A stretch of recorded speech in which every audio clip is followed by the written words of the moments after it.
My name is Claras, and I would like to welcome you to possibly the most special session here at Money 2020 in Singapore. And it is special because we will be discussing about real-life applications of the technology you've just listened. So many very valuable details about. So what we will be doing in the next session, we will discuss with three experts what is their forecast of the most likely use case of AI and the one which is not very likely. So I would like to invite my panel, Andrew, Natalie, and Claras.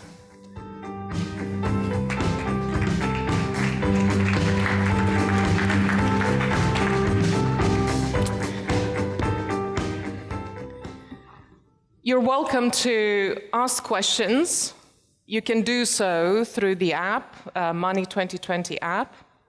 At the end of the session, I would like to invite you to vote on the most realistic prediction. And here's the thing, which is actually very interesting in this session. Each of these three experts here, and I would actually include myself too, we would like to debate each other. So you will see three presentations, and then you'll see three experts plus one debating what they have prepared today for you. So shall we start with Andrew's presentation first? No problem. Can I have the slides, please? Maybe, guys. Right, so I'm bullish on AI for financial fitness. I think that we're going to see this. People are really lousy at managing their own financial data. We've got financial data all over the place. Current accounts, savings accounts, credit cards. If you're like me in the UK, you've got multiple credit cards, loans, things like this. And we can't make very simple decisions like, if I put my next holiday on my credit card, how much longer do I have to wait to change my car? It's not easy for me to make that calculation. So I'm here representing my friend Jason Mars from Clink on this specific one. He couldn't make it to the panel, but he has developed an AI called Feeny, and if you go to clink.ai, you'll be able to have a look at it. And Feeny is the financial genie that helps you make these decisions.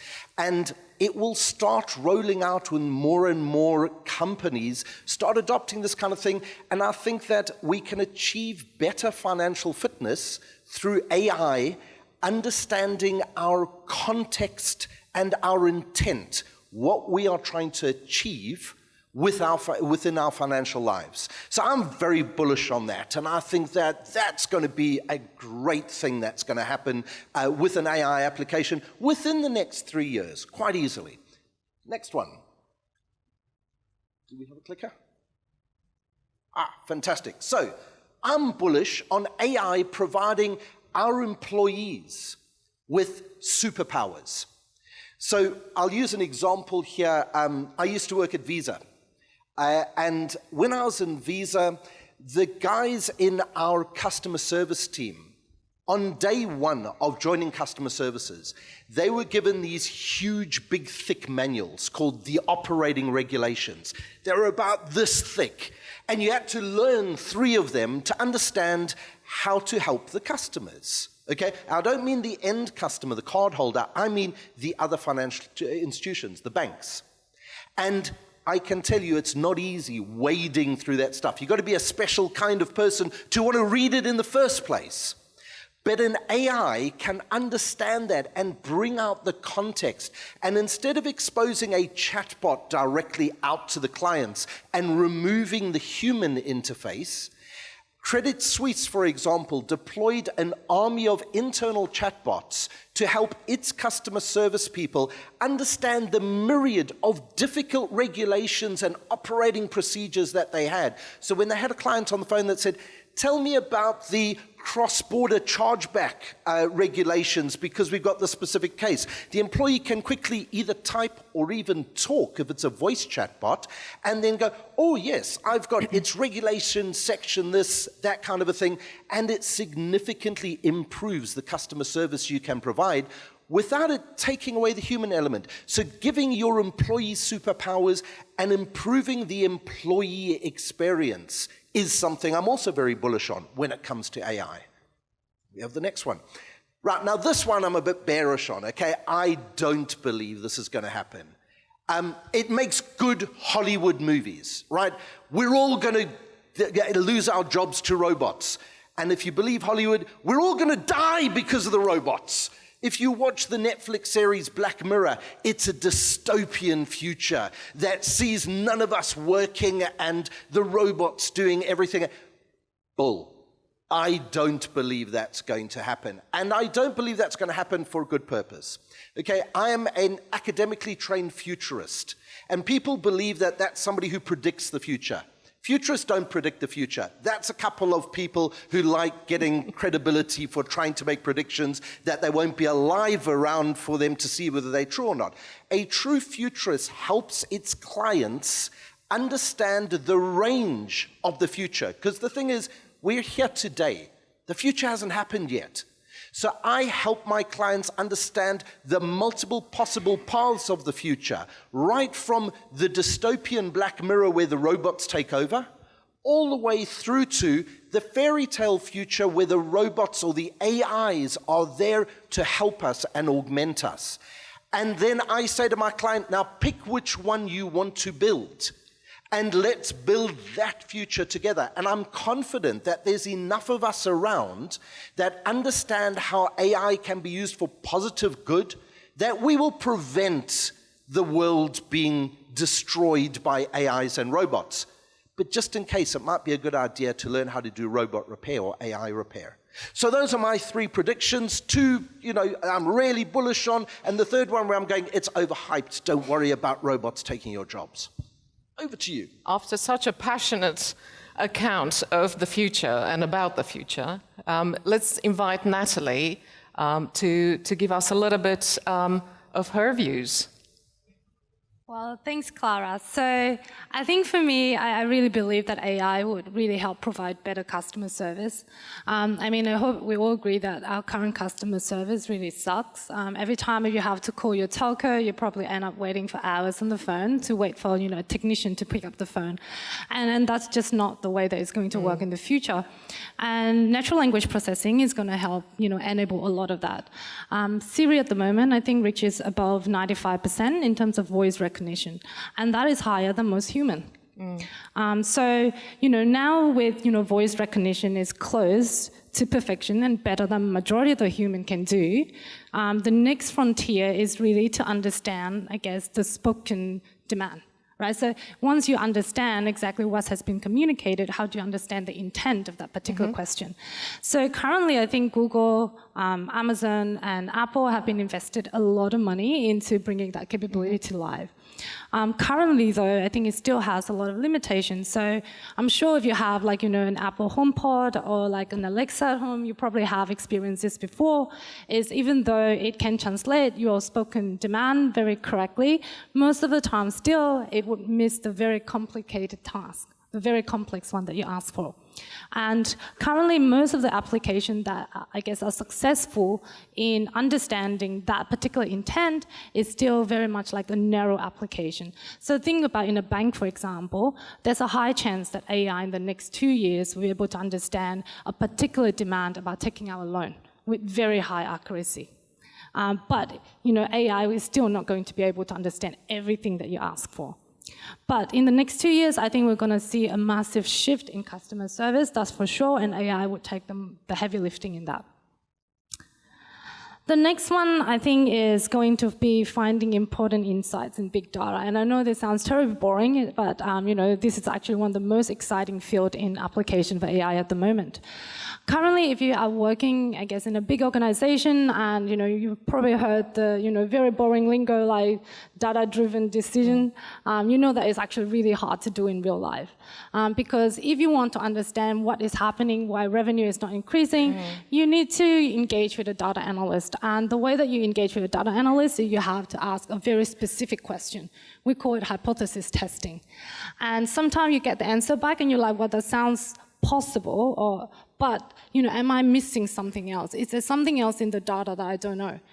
And given that you're now collecting more and more data over time, that question gets harder. And you can't work with a data analyst 24/7 either. And so it's actually become more impossible in the future for a data analyst to be able to give you a precise answer on why revenue is not increasing. But this is where AI or computing is going to excel over human capability, because computer can test for millions or even trillions of hypotheses. And so imagine in the future it will be like, hi Dave, you are very interested in this particular topic. This is actually what has been happening since you've been away.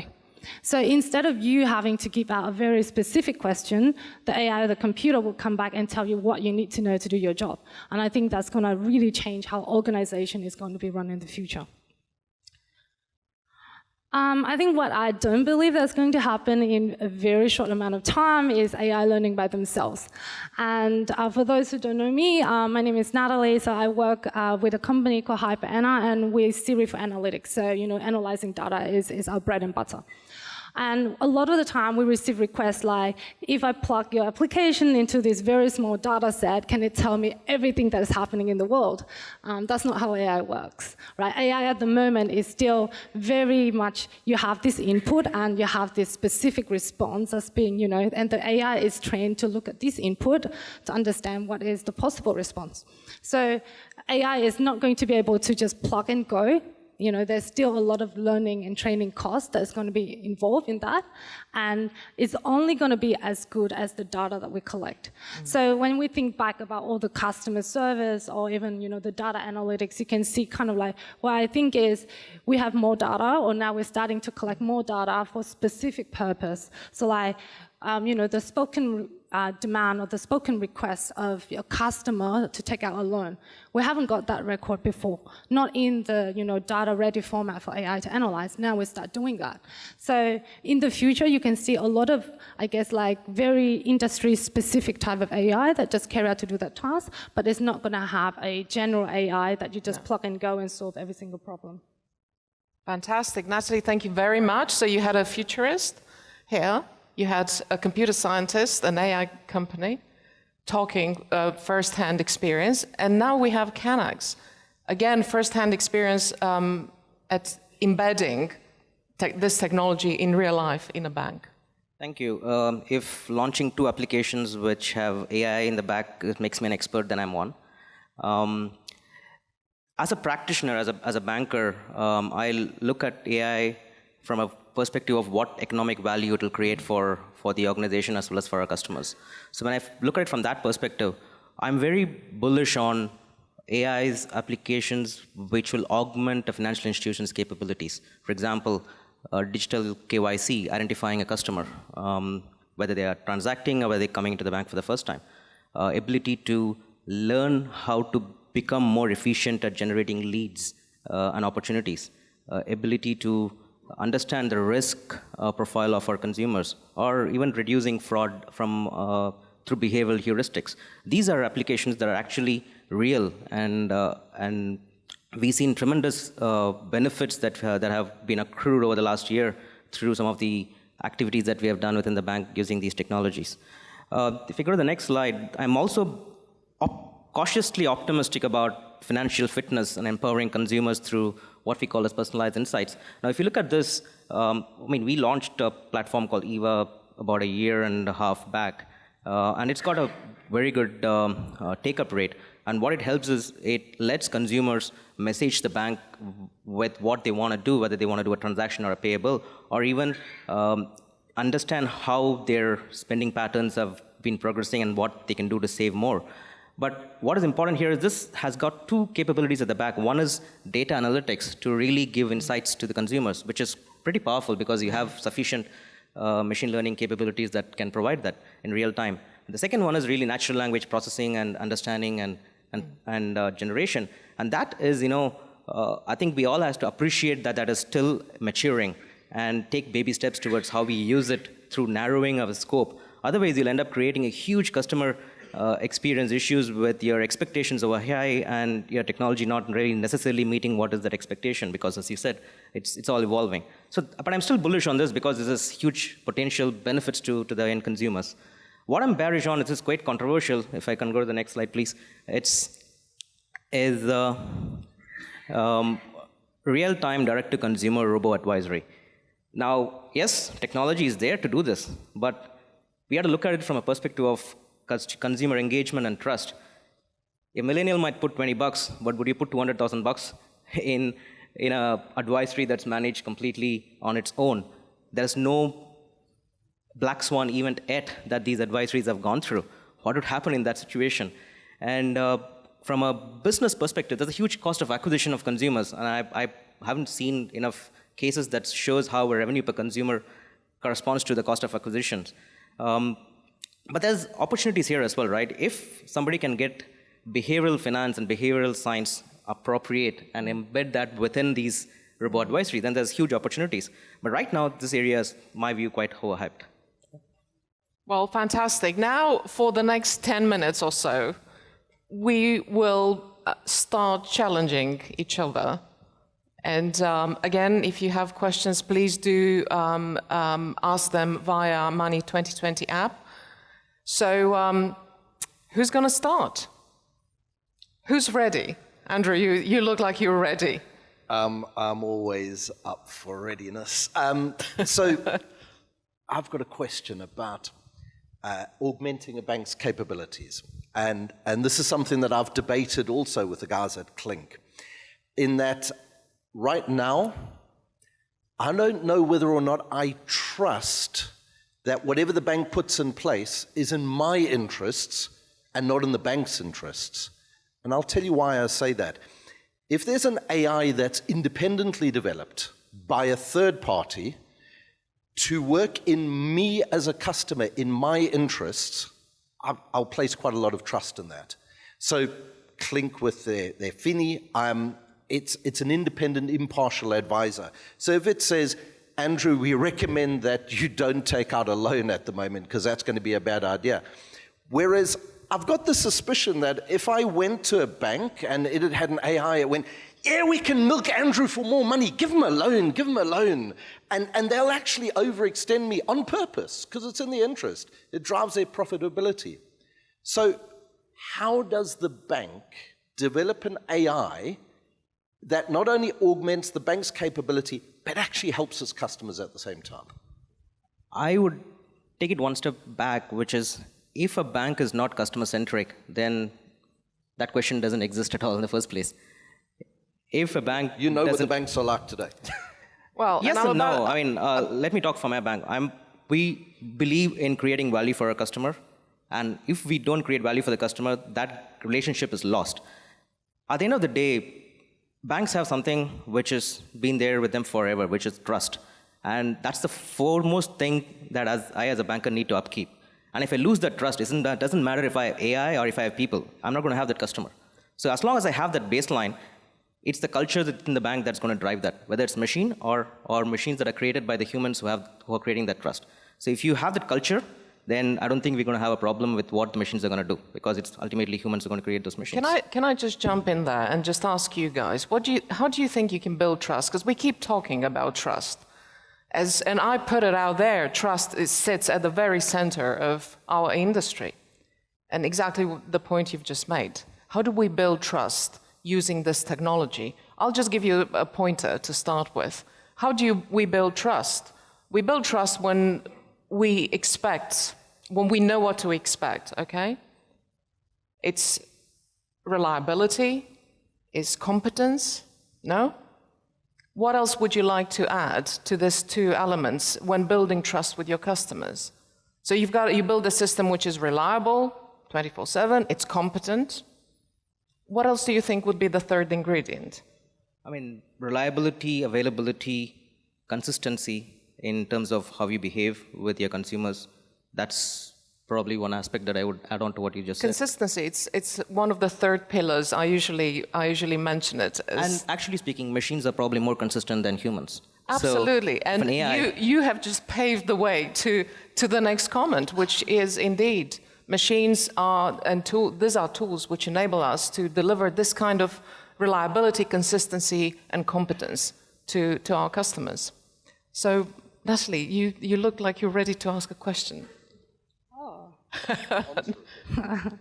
I think trust is all about culture, right? And I think this is something that, when you have a team that's building, whatever product, be it AI or not AI, you need to distill the right culture in the team. And I really agree with my fellow panelists here is that, is not just about control, it's about empowering the team to do the right thing.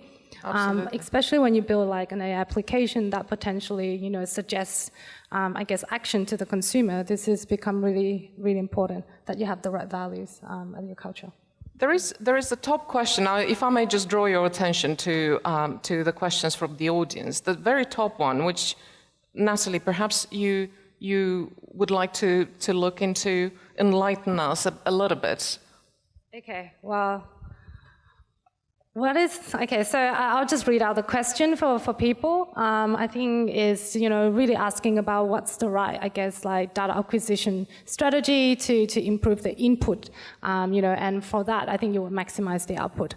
I think currently, data collection strategy is in financial services, at least that I've seen, is probably one of the best industry at the moment. When you look into other industries such as retail, etc., you can see that financial services is really up there.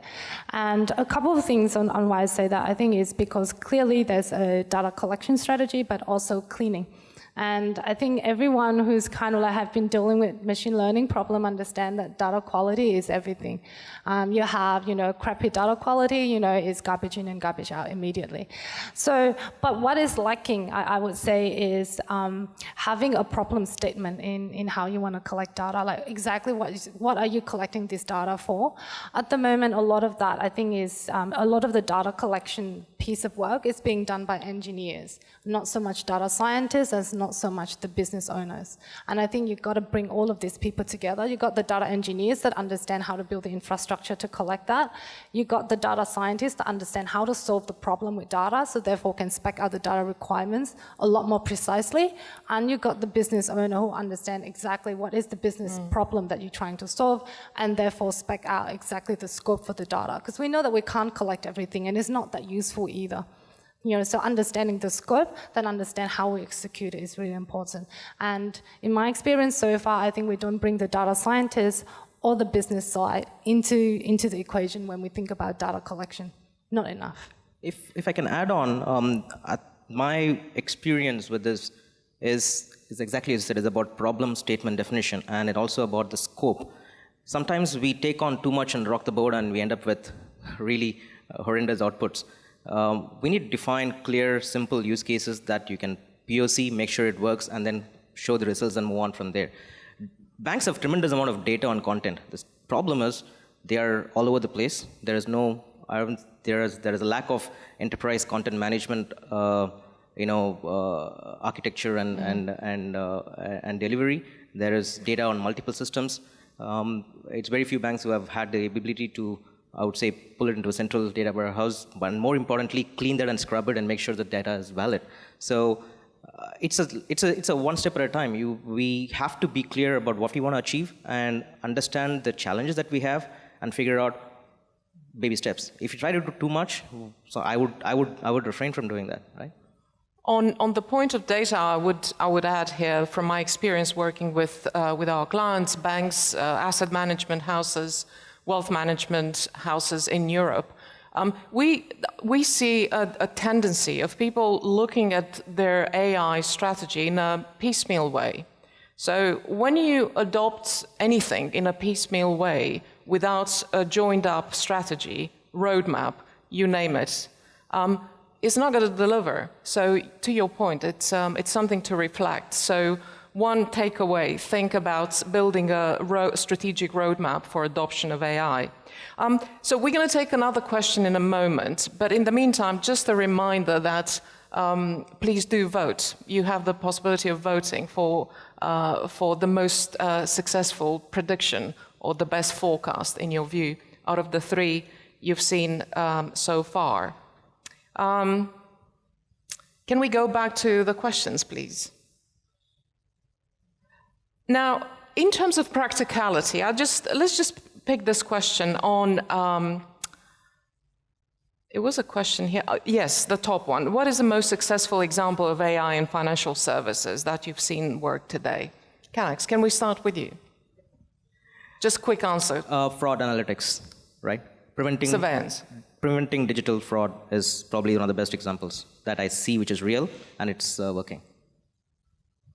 I just want to jump in. It's very similar. I can't remember the name of the institution, but it was one I can remember was a wealth management company in the States. They had deployed an AI, and it picked up within minutes fraudulent trading activities that had completely bypassed any form of human oversight. And it picked up, and a whole lot of traders were uncovered and found out because the AI was that efficient. And when you look at what's happened in Australia, recently the Royal Commission looking into banks and banking, after some spectacular failures of compliance and process that actually could have been solved had the right AI/RegTech been put in place in the first place, because humans are fallible, whereas the machines aren't. If the rules are in place, so fraud detection, fraud prevention, I think has been the most successful real use cases that I've seen to date.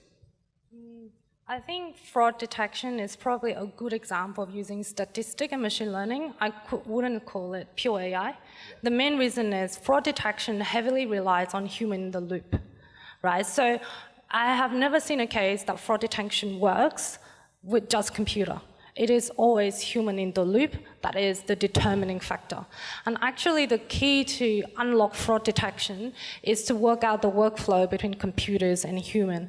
And I think the first prime example of this, I think we have seen it in the 90s, is PayPal, and that type of framework has been heavily adopted across banks and insurers as well.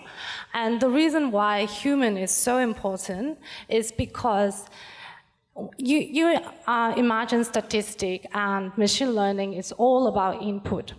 So there have been cases in the past, before computation becomes cheap like it is today, that is rely heavily on just human, that we have missed a lot of fraud cases. But the training example for the algorithm is picking from that.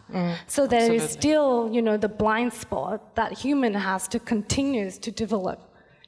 With the new technique with the new technique in machine learning, with the new, power of cloud computing that becomes so cheap and so accessible, the data scientists in the back are still working out what are new ways that we can actually identify fraud. Once we identify a particular pattern, how do we push that back into the machine so we can do that at scale? So I think that's like one prime example of how human and machine can work together very well. So maybe giving them, the employees, superpowers through AI? Just noting that as a vote on the poll. So I'd like to just pick up the point on which Natalie just made on keeping the human in the loop and how machines can work in ways in which we cannot work, not because necessarily we're not capable intellectually, but because we don't have the capacity to deal with that much data. An example, I was talking about practicalities. An example I was involved about a year and a half ago, it relates to this very large bank. They knew that they had an insider trading case. They were not able to identify it. They brought in a machine learning driven tool. They trained it, they deployed it, and within 4 weeks, they were able to identify the two people who were involved in that particular fraudulent activity, primarily because the machine was able to look at the videos and just join up the videos, the two people on unstructured data, like a 2 minutes footage of a corner of an office space. So on that I would like to just, on that note, I'd like to just, for one quick question and last question, perhaps, address this question, which is, how do organizations deal with regulatory challenges when they deploy on AI models, especially on adverse actions impacting the consumers? I'd like to just kick in here. That gives you time a little bit to reflect on this. We were recently been brought in Europe to advise a online credit lender who has been using this automated credit decisioning tool for the past 2.5 years. And they have realized that the machine was slightly biased and would favor the people who would use Facebook and social media more actively. So we were brought in to help this organization find ways to unravel the tool, correct it, and just go forward with an improved tool. So this is just one example which we have dealt with recently. But perhaps, in your experience, would you be able to add any of your example? I don't know, your own experience. I don't see why there will be regulatory challenges. At the end of the day, there's another technology being used by the bank to deliver value to consumers and to the organization. So, I mean, misselling, misrepresentation, irrespective of whether it is done by an AI engine or by a human, is still an error. And that needs to be fixed irrespective of who's doing it. But I don't see any regulatory challenges, to be honest. What you have in technology, the same risks exist. It's just figuring out how to manage that. Anyone? I think the important thing is not to simply say that's a black box and we don't know how it came to that yes, decision. Explainability I think is... you have to know what its logic is and what its process is. You cannot, if you can't understand how it came to a certain decision, then I'm sorry, you're in a bad place. If you can interrogate an employee and say, just explain to me your thinking, you need to be able to do that to the AI as well. If you are relying on an AI to make decisions, in that context, that particularly in something that's subject to regulatory oversight, you have to have explainability. Absolutely. Would you like to add anything, Natalie? No. Well, I think in the case where, the AI is biased, is because the data set is biased, and the data set is biased because the human are biased by nature, right? And I think like anything, you need an audit process. So you need a quality control process. And I completely agree with Andrew here is, people should understand what it is that they deploy. At the moment, I think from like a technical standpoint, I guess one of the difficulty is a lot of very technical people who build this model probably are not well equipped or not trained to communicate how the output was calculated. So it's very much a black box, right? And I think there's a lot of education in the data science field at the moment in how do we take out the model and really communicate the reasoning process behind it so that, a non-technical person can fully understand how the decision was made by the model and therefore understand the consequences of how the model was built or certain action that's being taken into account. I can't help it, but on that comment of yours, I think we can just squeeze in one more question before we move on to see the results of your votes. So, talking about talent and humans, how about we take this question, the second one down? How do you prepare your internal talent for the future of AI? Perhaps future of banking. So I'll jump on this because this is what I do. So people are fearful of the unknown. And what you've got to do is socialize innovation, the latest things, the new things. And you have to remove people's fear of the unknown and get them to embrace the opportunities. Because to me, why would your internal talent be fearful of AI. They need to embrace it and figure out exactly how it's going to give them superpowers, because there are so many positive use cases where AI can be deployed to do the menial tasks that they don't need to be doing, the repetitive tasks, the boring stuff, and help them just to actually just be a hell of a lot better at what they do. So I think it is just get people comfortable with the latest new things. Change is inevitable. Get them to embrace change and understand that it's not all negative, it's not all Hollywood. I would possibly add here that I think we as humans, I think we operate in a very binary way. Out of love, we're passionate about things, we do things out of interest, and out of fear. Honestly, how many times do we do things because we're afraid of the outcome? So with that in mind, when we work with clients and we advise them how to do everything what Andrew just very concisely mentioned just now, we remind our clients about these two main drivers for humans: love, passion, interest, or fear. So they're very powerful drivers, and when designing the change to help people reskill, so we as an industry can retain our people in different jobs, in different types of jobs, we should remind ourselves of these two very basic drivers of human nature. In your experience, Kenneth, what would you like to add anything to this narrative around developing internal talent? I think, Andrew mentioned it, it's all about ensuring the talent internally understands that these capabilities that are being put in place are augmenting their day-to-day activities and making life easier for them in decision making when it comes to, let's say, credit risk or fraud control, etc. But separate to that, as banks start to understand that they are in the business of technology to deliver an experience using these latest innovations, we need to upskill ourselves in terms of capabilities around design, around an experience, around mobile and digital technologies, around AI, and more importantly, around behavioral science, because that's the next layer of how we will interact with the customer, especially if we want to hold on to what we consider paramount, which is trust. So that is my view. Well, fantastic.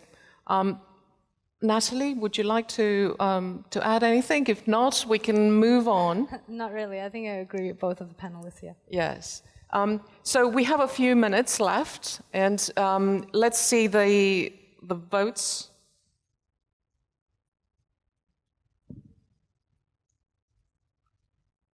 I think we have a winner here. I thought we all violently agreed about the same thing, so it's no different. Well, the numbers. We're talking about numbers because that's what we keep talking about. I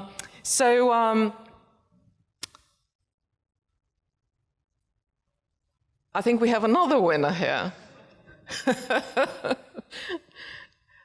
The reality is that I'd like to just, again, take a step back from practicalities of this technology and remind ourselves that when we adopt technology, it's all about people.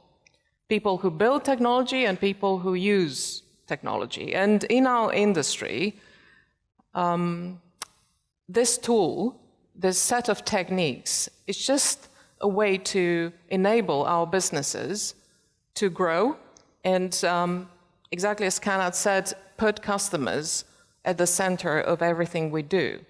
And I'd like to add that possibly for the first time in the history of financial services, we have this tool which enables us to secure personalized service at scale, 24/7, and I think that is a very powerful proposition to consider. And on that very positive note, as you can see, we are just a panel of very positive people using or engaging with this technology in real life every day. I'd like to invite my panel to make one last comment before we wrap up. Andrew? So just before I do, I just want to, I was the only person who somebody actually asked a specific question to, and they said, Andrew, don't you need inspiration in the future? Yes, you do. I'd be happy to come and inspire your company, you, whoever, just get hold of me, that's it. No, my He's final, ready. He starts final walking towards closing you. note is, I've specifically not mentioned one area where I think AI is going to have a huge impact. And this is a blatant plug for this afternoon session at 3:30 in this room. AI for financial inclusion is going to be a huge topic. I haven't spoken about it now because we've got an entire track session with a load of very, very experienced and insightful speakers that will be talking about how AI, big data, and learning is helping get people into financial services, banking the unbanked, and AI for financial inclusion. So please come along at 3:30 in this room. I know who you all are. I want to see you here. Well, for me, I guess, I hope that the session was useful for everyone and was informative, and I'll be here for a little bit longer. So if you have any question, especially technical question, more than happy to answer them. Well, I'm glad I was able to share some of my experiences going through what we did last couple of years. My last point I would like to make is I believe the future of banking is not digital, it's cognitive, and that's where we should be headed. Well, please join me to thank my wonderful panel here. We have 2 winners, so everybody agrees with the outcome. We would like to also invite you to stay on for the next session. We will continue the discussion around practical applications of this technology in real life. So thank you very much. Thank you.